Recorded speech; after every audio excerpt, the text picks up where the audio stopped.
YouTube channel. Hope you're doing well. So as you can see from the title of this video is a tutorial on how to transform this shirt into this shirt that I'm wearing right here. I'm so excited because this is like my first kind of transformation like this on my channel. This shirt is giving business casual vibes. So if you know you have a shirt that is just lying around, you don't know what to do with it, then this is inspiration for you. So yeah, without further ado, if you want to know how I turned that shirt into this shirt here, then make sure you keep on watching. Alright, so the materials you're using for this tutorial are your chalk, tape roll, scissors, straight roller, and of course your shirt. And the measurements you're going to need are your underbust measurements, your shoulder to underbust, and your bicep measurements. So you can see here that I've already marked my shoulder to my underbust. Fun fact, I actually marked this on my body. I'm going to, show it up there as you can see.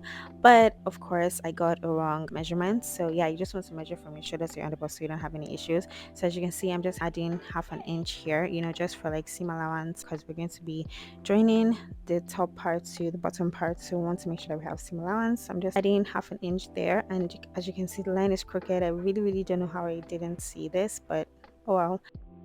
So as you can see, I'm just aligning it with the line on the body of the shirt. So I'm going to align it, and then I'm just going to draw the proper straight line, and then I'm just going to do that on the other sleeve as well.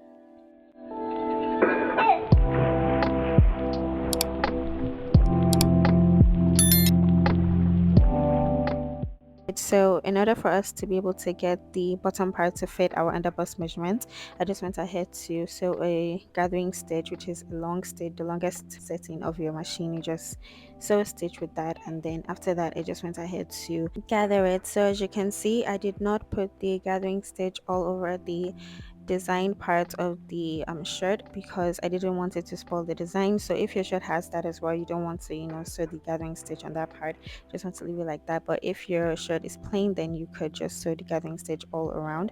So as you can see, I just measured the bottom part and it fit my underbust, and I was so excited because it's 31. It should be half of your underbust, so you know that you're ready to go. So after that, the next thing for us to do is to work on the bottom part of the top.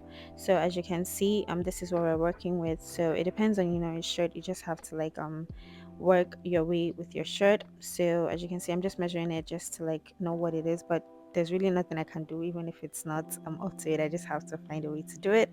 So yeah, what I did was that I just wanted to divide it into two so that it would be really long and it would give me the pleats that I need.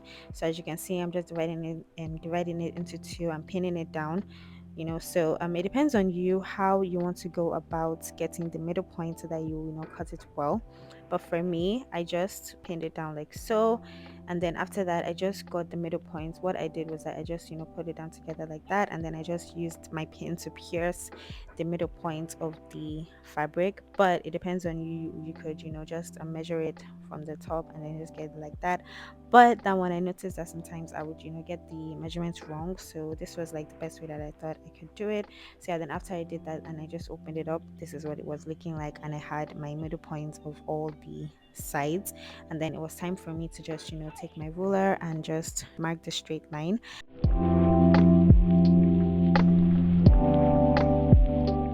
And then after I marked the straight line, if you would notice, the bottom of the shirt was hemmed, so I had to make sure that I compensated for that, because if you just cut it at the middle, then when you want to like hem the bottom part of the other part, it would not be good. Do you understand? So you just want to make sure that after you get the middle line of the fabric piece, then you just want to leave, and after you do that, then you just want to cut it out like so.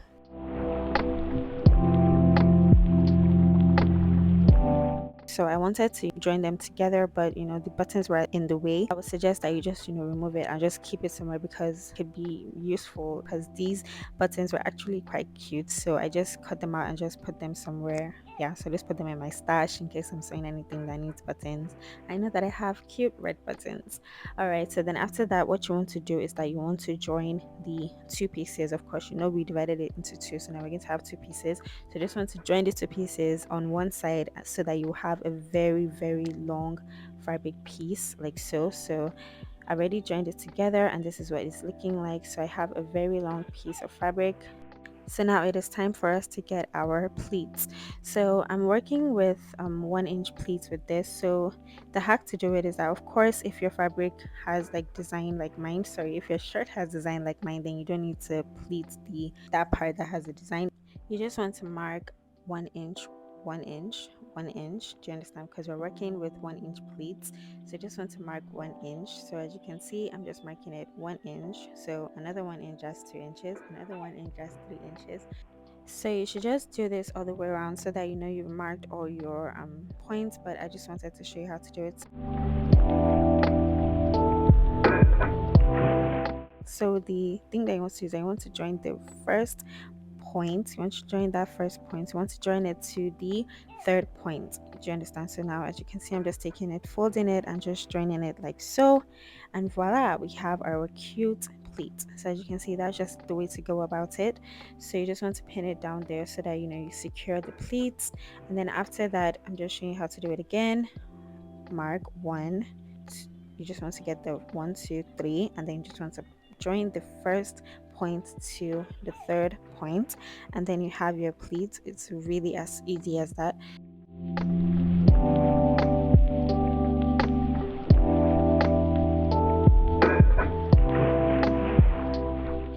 So here, once you get to the middle point and then you want to do the other side of the pleats, you want to make sure that you're not making the pleats to the right side again, okay? You want it to come to the left so that you know it would create that effect.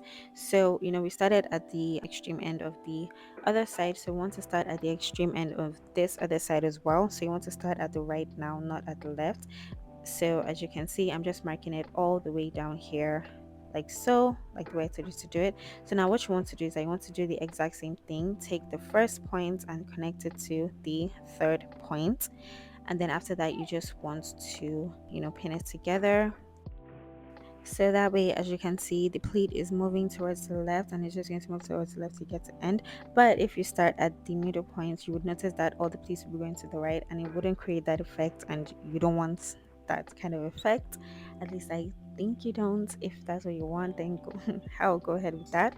But that is just what I'm doing. So as you can see, then after I just pinned all of them together, I'm just sewing it down so that you know it would stay down before I eventually join it to the top part of the shirt.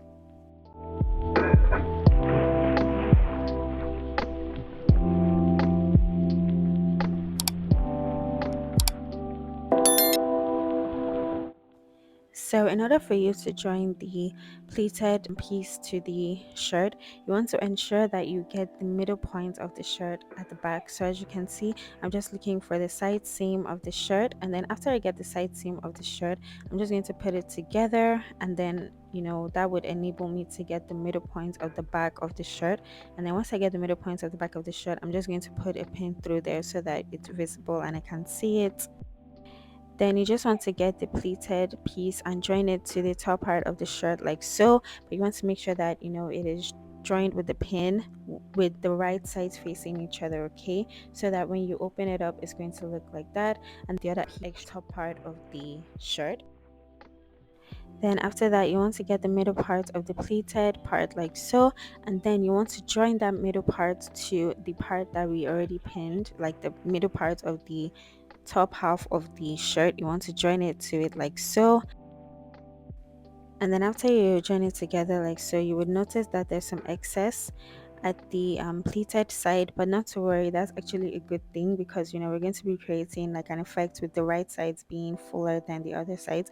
So the first thing I want to do is I want to get the side seam of the shirt, like the side seam of the shirt, and then you want to put a pin through it so that you know that that's the side seam. So because the pleated part is a little bit longer than the like shirt part, we want to make a semi pleat there. So as you can see, I'm just going to raise it up, and then after I raise it up, I'm just going to use my hands to like fold it into a pleat, you know, a pleat that is going towards the left and the right side. So as you can see, I just put it on slow mo so that you see exactly what I'm doing.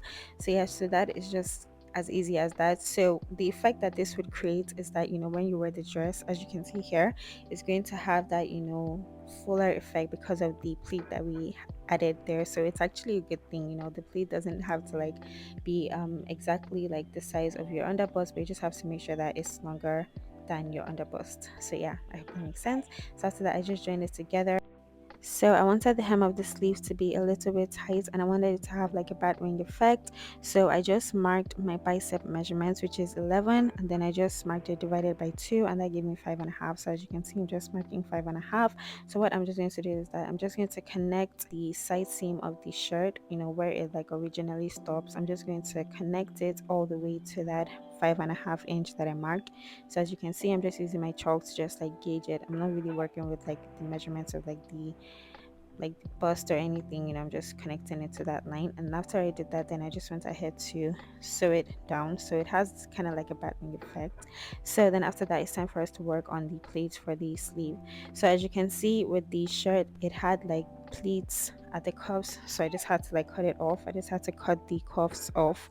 So then after I cut the cuffs off, then it looked like this, kind of like a rectangle. So at first I just sewed a straight line, which is bad, which is so bad. And I'm so grateful that I like just went ahead to like measure it, because damn, those lines were off. Okay, those measurements were off. Like, look at it, like the bottom is 4 and the top is 5.5. Like, how? Like I'm still working with like trying to like gauge measurements with my eyes, but even with myself, I knew that this measurement is not correct, because like I saw it with my eyes. So yeah, that was that for that. So what I did was that I just measured like the bottom part and made sure that it was 4 inches. And then after I measured the bottom part, then I just went ahead to measure the top part as well, and that gave me 4 inches as well. So I just measured 4 inches at the top part as well. So and then I just connected it, and it was a straight line. Luckily for me, like when I cut it out, as you can see, the other side of the sleeve was actually like up to 4 inches as well. So yay, more material to pleat. That's the best. So yeah, I just went ahead to measure 4 inches as well, and then I just cut it out. So I had 3 layers for each sleeve. So as you can see, I just joined all of them together, and then I'm just going to sew it together so that it would be a round piece. I'm just going to sew it at the sides there so that it would be a round piece. Then after I did that, then I just went ahead to hem the left and the right. Okay, so I'm just going to hem it, just going to fold it twice and then just hem it.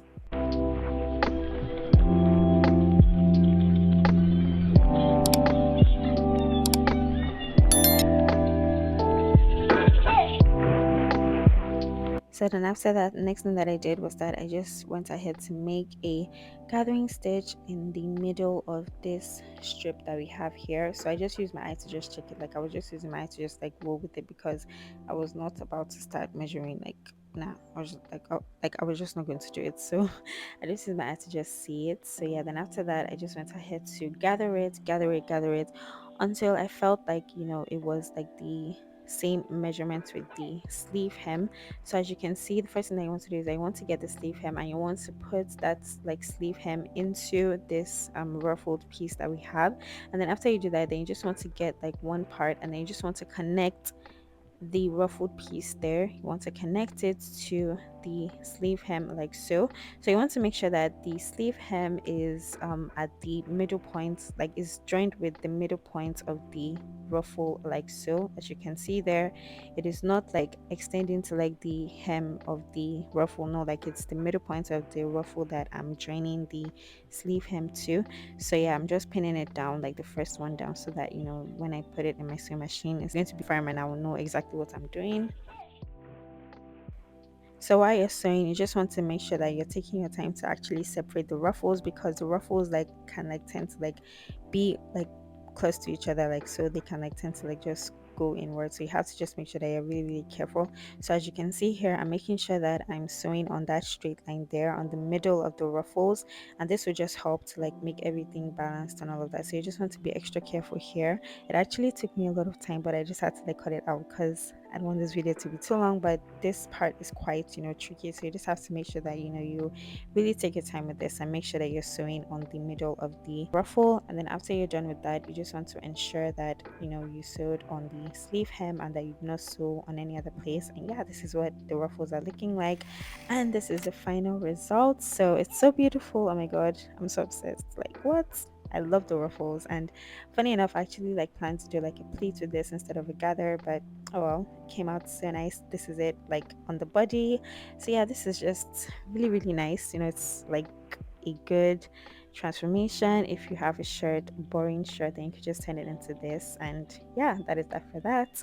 Alright, so that is it for this tutorial. I hope it was easy for you to follow. If you have any questions regarding anything, then you can just leave a comment down below, or you could go send a DM to me on Instagram. Yeah, thank you so much for watching this video. I hope you enjoy it. Please make sure you subscribe. Okay, here I inspire the creative in you by posting videos on mostly tutorials, but I also dabble in bead making, fashion style videos, fun DIYs, and a sprinkle of natural hair. So if you know those areas that you're interested in, then please make sure you subscribe, okay, so that I don't miss out on all the content and all the tutorials that I have for you. So yeah, make sure you like this video, make sure you give this video a big thumbs up, make sure you like this video, make sure you subscribe. If you're not subscribed, make sure that you click the notification bell so that you get notified anytime I post a new video, and also make sure that you comment down below if you're going to recreate it. So yeah, thank you so much for watching this video, and I will see you in my next video. Bye.